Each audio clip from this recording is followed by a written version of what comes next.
Hello, Super Bees. I hope you're all safe and sound during these weeks. I guess it's my turn to tell you guys a story, and the story I chose was Angel Child, Dragon Child. It was written by Michelle Maria Surette, and it was also drawn by Vaudin May. Hopefully I pronounced that name correctly. But his drawings are beautiful. Let me see here. I got this book. It was read to me when I was a fourth grader, and I got it the first chance I could.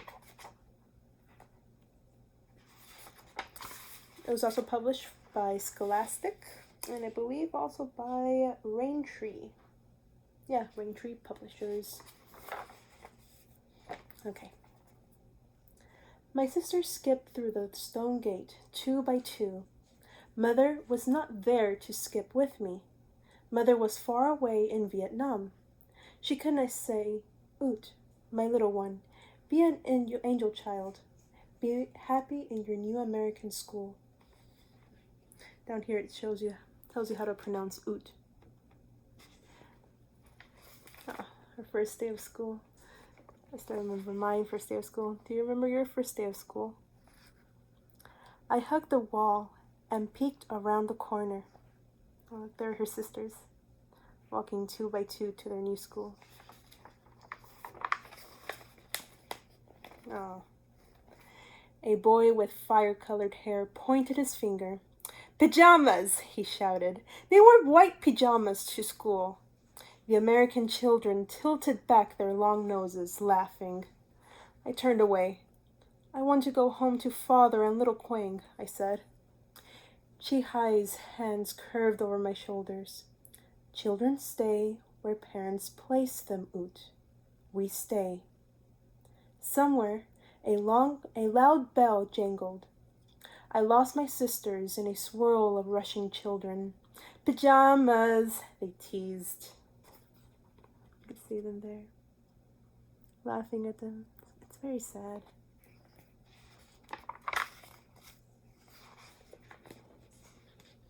Inside, the children did not sit together and chant as I was taught.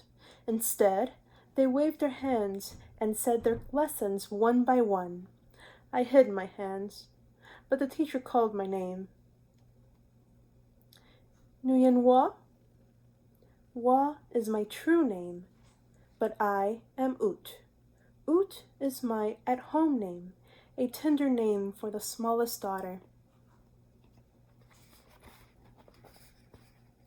Wa, the teacher said slowly. Write your name, please.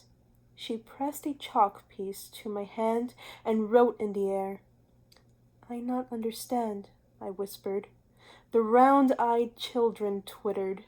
The red-haired boy poked my back. Stand up, pajamas! I stood and bowed. Shall we sing? I said, like an angel child. The children screeched like blue jays. Down here it shows you how to pronounce some of those new words. She's from Vietnam, just as a reminder.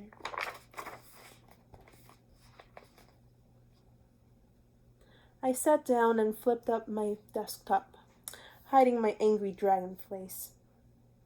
Deep in my pocket, I felt Mother's gift, a small wooden matchbox with silvery edges. I took it out and traced the Wa Fung on the lid. When I tapped the tiny drawer, my mother's eyes peeked over the edge. I will keep you safe in here, Mother, I told her. See? You will fit just beside the crayons. You can see her mother there, her mother's picture. Her listening face smiled. In my heart, I heard the music of her voice. Do not be angry, my smallest daughter, she said. Be my brave little dragon.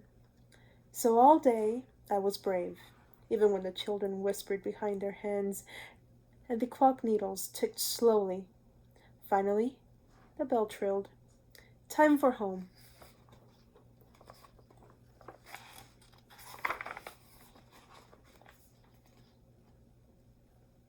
As soon as he saw me, little Quang crowed. Oot, oot, oot! His laughing eyes gleamed like watermelon seeds. I dropped my books and slung him on my hip. There he rode, tugging my hair as he sorted mint leaves and chives. Little Quang strung rice noodles from the cup hooks. Father and I laughed at this happy play.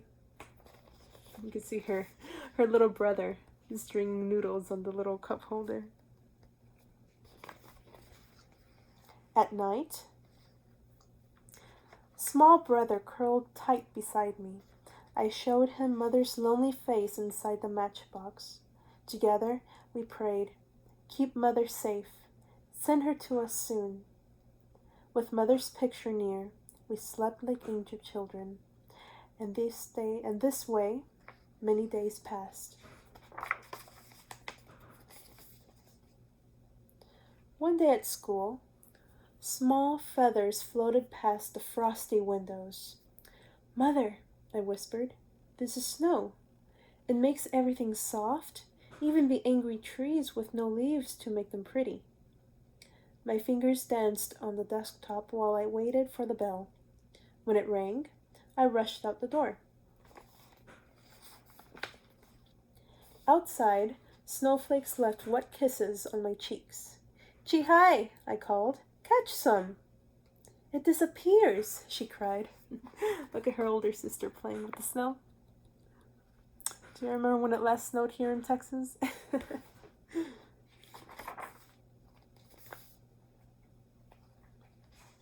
Just as Chi-hi spoke, a snow rock stung her chin.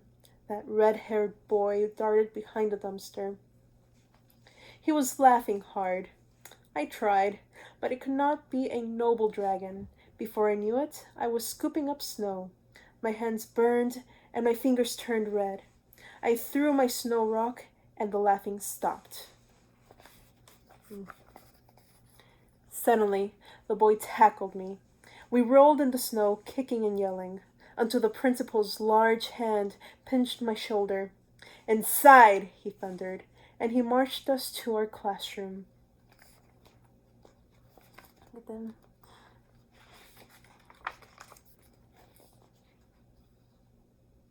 "We can't have this fighting.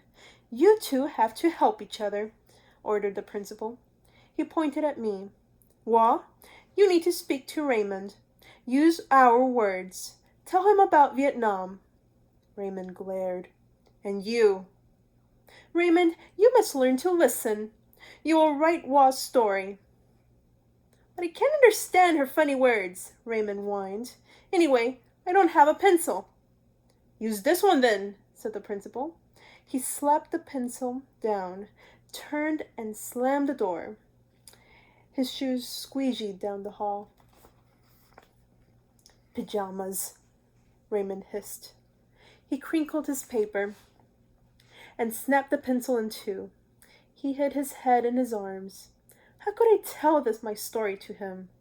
The clock needles blurred before my eyes. No, I would not be an angel child for this cruel-hearted boy. So you could see them. Look how mad he looks. There goes the principal, leaving them alone. Guess they had to work together now.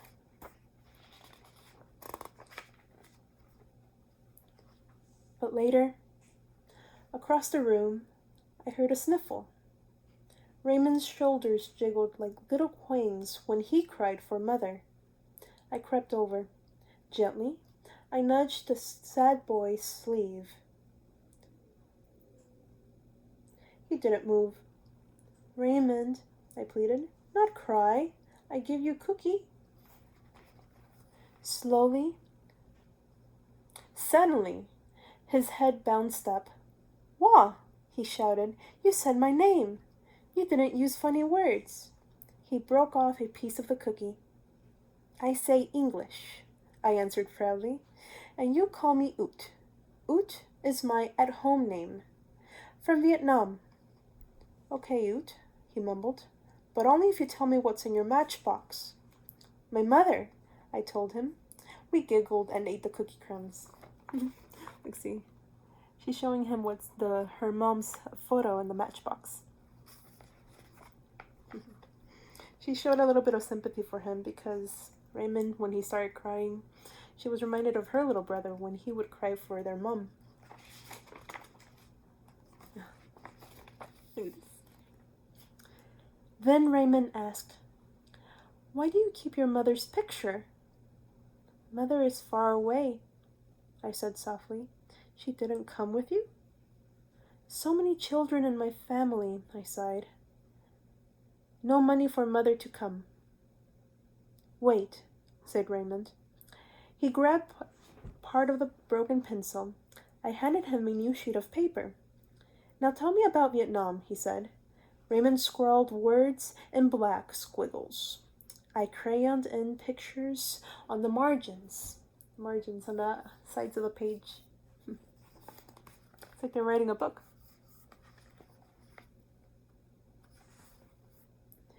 When we were ready, Raymond leaned out the door. "Done," he beamed. He waved the story like a flag. The principal squeegeed up the hall. "You may go," said the big man. We dashed through the stone gate together.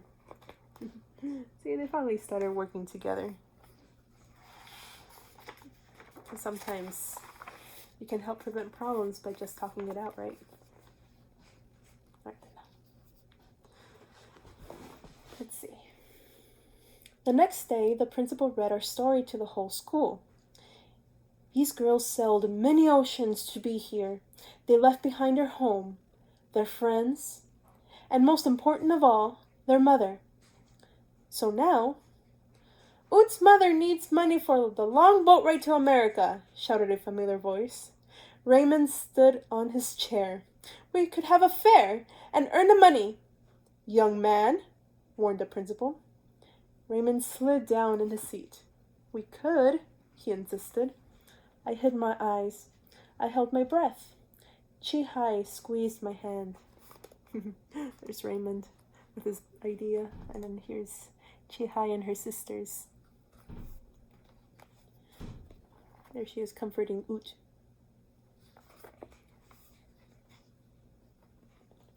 "A special fair, a Vietnamese fair," my teacher exclaimed. My eyes opened wide. The principal's eyebrows wiggled like caterpillars. "But who will help with a Vietnamese fair?" "Me!" cried Raymond. "We will!" squealed the children. "Well, what are we waiting for?" said the principal. And we all clapped for the fair.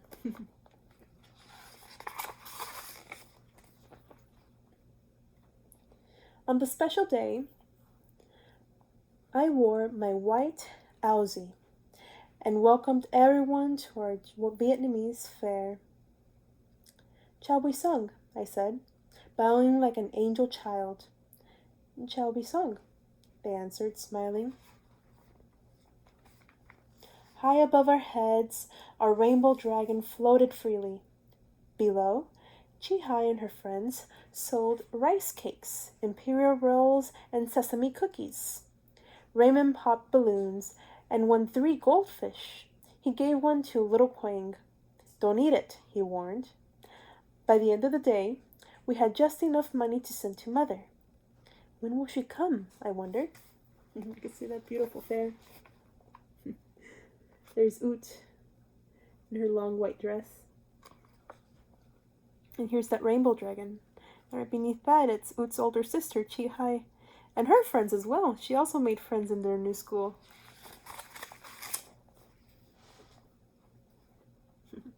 Every day, we walked home wondering, when will Mother come? We slid through the icy winter. We splashed through the spring rain.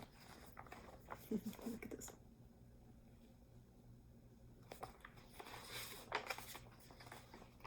We tiptoed barefoot through the grass, still hoping she would come. On the last day of school, when I knew the Hoa Phung were blossoming in Vietnam, I believe that those are red flowers that flower over there around summertime. Raymond and I raced home faster than all my sisters. We were the first to see Father and little Quang at the picture window. And beside them, see if you look at it very carefully, There's more than 3 people there. More than 2 people, I mean. Mother.